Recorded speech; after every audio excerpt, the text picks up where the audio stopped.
দীর্ঘ প্রতীক্ষার পর মেমারি হাসপাতালে প্রসূতি মায়েদের একাধিক সমস্যার সমাধান। ফুলের তোড়া নিয়ে শুভেচ্ছা গ্রহণে এক প্রকার কেঁদেই ফেললেন মেমারি হাসপাতালের বড়বাবু বুধবার দুপুর ৩টে নাগাদ।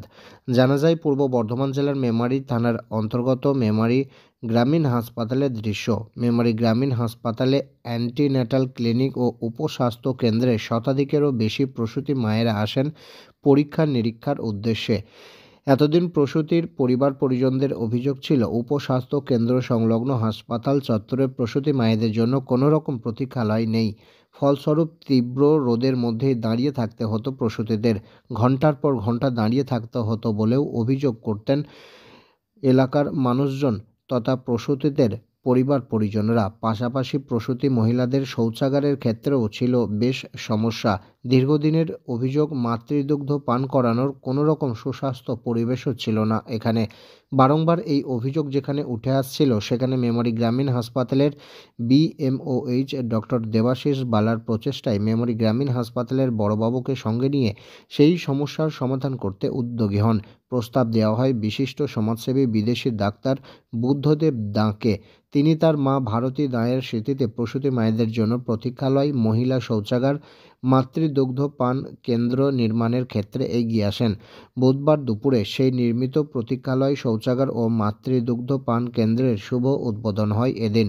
শুভ উদ্বোধনীতে উপস্থিত ছিলেন নির্মাণকারক তথা উদ্বোধক ডাক্তার বুদ্ধদেব দা, মেমারি গ্রামীণ হাসপাতালের বিএমওএইচ ডক্টর দেবাশিস বালা, মেমারি গ্রামীণ হাসপাতালের হেড ক্লার্ক তথা বড়বাবু সৌমিত্র গাঙ্গুলি, অভিষেক বন্দ্যোপাধ্যায়, ডক্টর জয়ন্ত দাস থেকে শুরু করে হাসপাতালের কর্মী ও বিশিষ্ট আধিকারিক বৃন্দরা। প্রসঙ্গত, এদিন ফুলের তোড়া দিয়ে যখন সকলকে একে একে শুভেচ্ছা জানানো হচ্ছিল, হাসপাতালের বড়বাবু সৌমিত্র গাঙ্গুলি বাবুকে ফুলের তোড়া দিয়ে শুভেচ্ছা জানানোর সময় এক প্রকার কেঁদেই ফেলেন তিনি।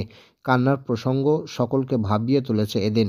সাংবাদিকদের মুখোমুখি হয়ে কী বললেন মেমারি গ্রামীণ হাসপাতালের বড়বাবু সৌমিত্র গাঙ্গুলি, পাশাপাশি প্রতিক্রিয়া দেন সাংবাদিকদের মুখোমুখি হয়ে মেমারি গ্রামীণ হাসপাতালের বিএমওএইচ ডক্টর দেবাশিস বালা। শুনব। চোখের জলটা যেমন আনন্দের, তখন মানে এই আনন্দটা মানে আমি বলে বোঝাতে পারবো না। আমি দেখেছি দুঃখেরও। এই আনন্দ যেমন চোখের জল আনন্দে এসছে, তেমনি দুঃখেও।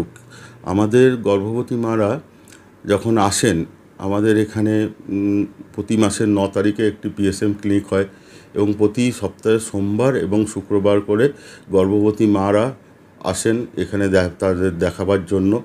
এবং তাদেরও ছোট ছোট বাচ্চা আছে, সেই বাচ্চাদের নিয়ে আসেন। তাদের প্রপার বসার জায়গা বা তাদেরকে সুস্থ বাথরুমের ব্যবস্থা এসব আমাদের হসপিটালে থাকলেও তা পর্যাপ্ত ছিল না। তো সেই বাচ্চাদেরকে নিয়ে তারা মাতৃদুগ্ধ পান করাবার জন্য তারা যত্রতত্র নিজেদের লজ্জা নিবারণের না, মানে লজ্জাবস্ত্র করে পারে না রেখে বাচ্চার খিদে মেটায়। তো তার জন্য অনেক সময় তাদেরকে অপদস্থ হতে হয়েছে। তো এই সব দেখে আমার তাদের প্রতি একটা খুবই কষ্ট লাগে এবং অনেক সময় তারা অসুস্থ হয়ে পড়েছেন। এবং এটি বাচ্চা ওই অবস্থায় বাইরে যেখানে সেখানে মাতৃদুগ্ধ পান করতে গিয়ে অসুস্থ হয়। সেই মাদের জন্য সুস্থ ব্যবস্থা করতে পেরেছি, এটা আমার কাছে খুব আনন্দের। এবং মাদের ওই দুঃখের দিনগুলোর কথা মনে করে আমার আজকে চোখের জলটা চলে আসে। এবং এটা করতে পেরে, তাদের জন্য কিছু করতে পারলাম বলে, মেমারির মা বোনদের জন্য কিছু করতে পারলাম বলে, করতে পেরেছি। এবং তার লোককে এতে এটা যেমন আনন্দের, সেই আনন্দ থেকেও চোখের জলটা এসেছে। একদিকে যেমন দুঃখ, তেমনি একদিকে আনন্দের এই চোখের জল আমার। আমার নাম সৌমিত্র গাঙ্গুলি, আমি হেড ক্লার্ক মেমারি রুরাল হসপিটালের। আচ্ছা, রেডি হ্যাঁ চলো।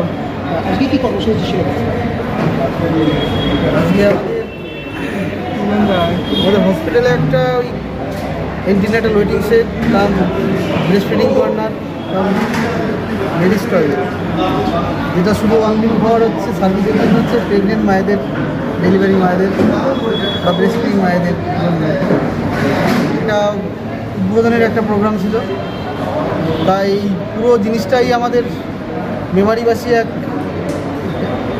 ডাক্তারবাবু ডক্টর বুদ্ধদেব দা স্যারের তত্ত্বাবধানই হয়েছে, উনি হেল্প করেছেন করার জন্য, সেটারই উদ্বোধন করলেন আজকে। হাসপাতাল থেকে কি প্রস্তাব দেওয়া হয়েছিল? হাসপাতাল থেকে অবশ্যই স্যার, মানে গত 1 বছর আগে একটা প্রস্তাব আমরা স্যারকে পেয়েছিলাম অনুষ্ঠানে, তখন দিয়েছিলাম।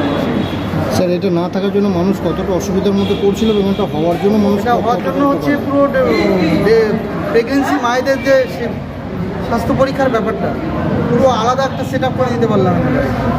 এখানে ডাক্তারবাবু বসার ব্যবস্থা থেকে শুরু করে টয়লেট ফেসিলিটি শুরু করে, ছোটো বাচ্চা যদি নিয়ে আসে বুকের দুধ খায় যারা মায়ের, সেই ব্রেস্ট ফিডিং কর্নার থেকে শুরু করে পুরো একটা আলাদা সেট আপ হয়ে গেল। আগে যেমন একটা জেনারেল ওপিডির মধ্যেই সব কিছু করা হতো, জেনারেল ওপিডির সঙ্গে সঙ্গে এন্টিনেটাল ওপিডি, তারপরে হচ্ছে চেক আপ, সব কিছুই একসাথে করা হতো। আর মেমারি হসপিটালে আউটডোরে প্রায় 600 থেকে 700 পেশেন্ট, তার সঙ্গে ডেলিভারি পেশেন্ট, একটা মানে ঝামেলাপূর্ণ পরিবেশ যেটা বলতে হয়। কিন্তু সেটা পুরো আলাদা হয়ে যাওয়ার জন্য মায়েরা মানে সবাই মায়েরা যেমন উপকৃত হবেন, আমাদের পরিষেবা আমরা আরও ভালো দিতে পারবো। অন্যান্য কোনো প্রস্তাব রাখা হয়েছে হাসপাতালের পক্ষ থেকে? হ্যাঁ, আমি নতুন একটা প্রস্তাব স্যারের কাছে রাখলাম যে আমাদের হসপিটাল তো আস্তে আস্তে আপগ্রেডেশনের দিকে যেতে পারে, তাহলে আমাদের যে এক্সিস্টিং ওপিডি বিল্ডিং আছে ওটা যদি 2-3টে রুম যদি এক্সটেনশন করা যায়, তাহলে আউটডোরগুলো যখন আমরা আলাদা আলাদাভাবে শুরু করতে পারবো। সম্প্রতি স্বাস্থ্য সচিব পরিদর্শন করে গেছেন হ্যাঁ, এবং নতুন 100 বিশিষ্ট ভবনটার একটা পরিকল্পনা রয়েছে, হ্যাঁ। সেখানে দাঁড়িয়ে আপনাদের পরিকল্পনাটা কী হয়েছে? পরিকল্পনাটা হয়েছে, আমাদের কাছ থেকে তো প্রপোজাল গেছে, প্লাস হচ্ছে এখান থেকে যারা জনপ্রতিনিধি আছেন তাদের মাধ্যমেও গেছে প্রস্তাব।